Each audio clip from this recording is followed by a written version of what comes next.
The two keys to the suprahuman realm.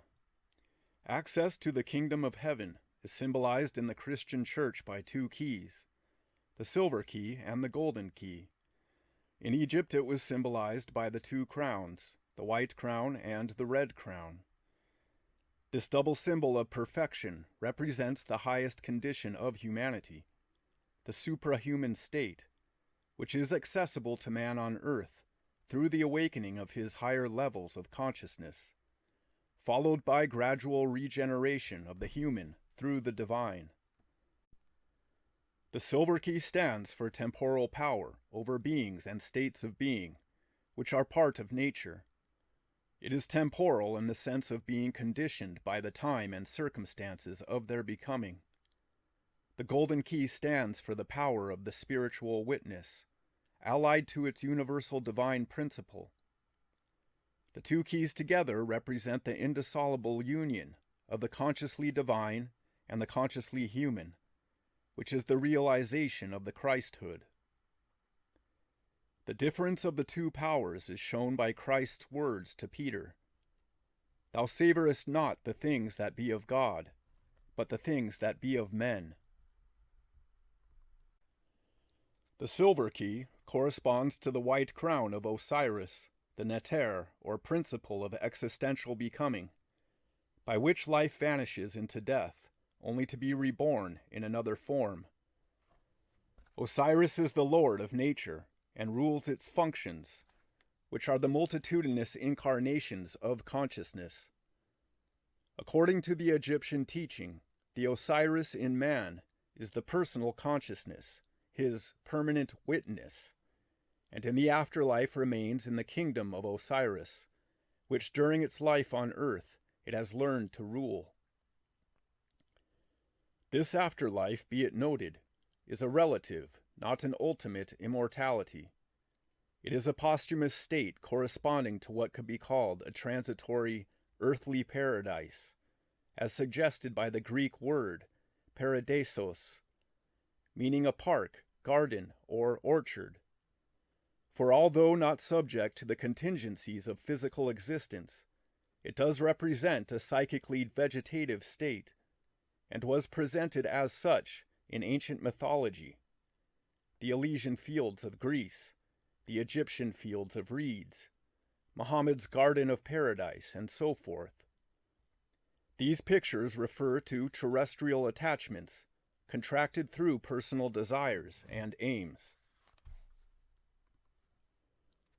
The state is transitory because its duration is determined by the more or less rapid exhaustion of its attractions, of the thirst for it in Egyptian terms, or else by the need for a new incarnation.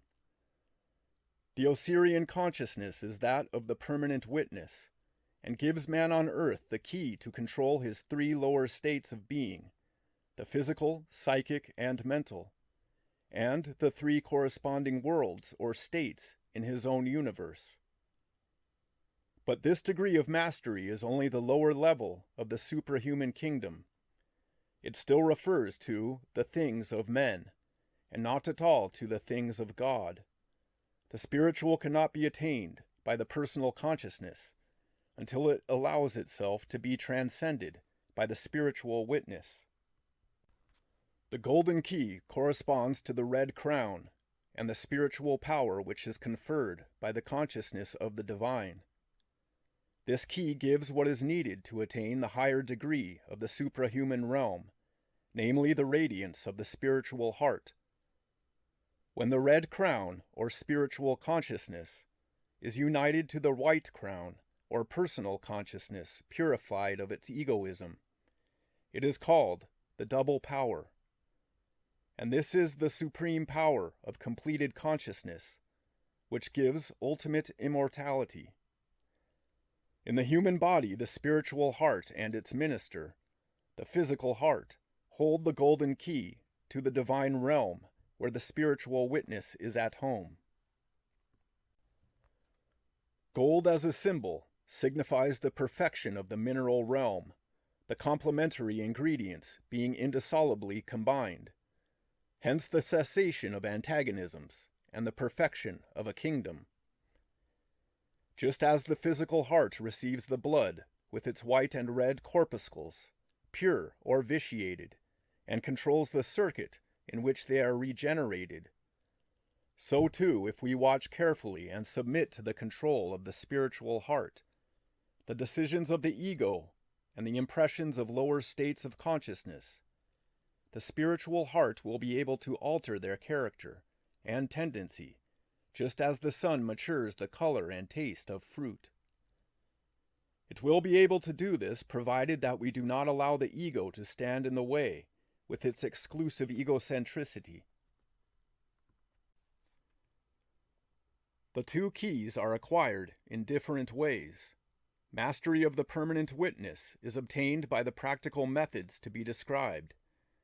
To awaken the radiance of the spiritual heart depends on our inner disposition and on the purification of our inner environment. The program for achieving this may be called the way of the heart.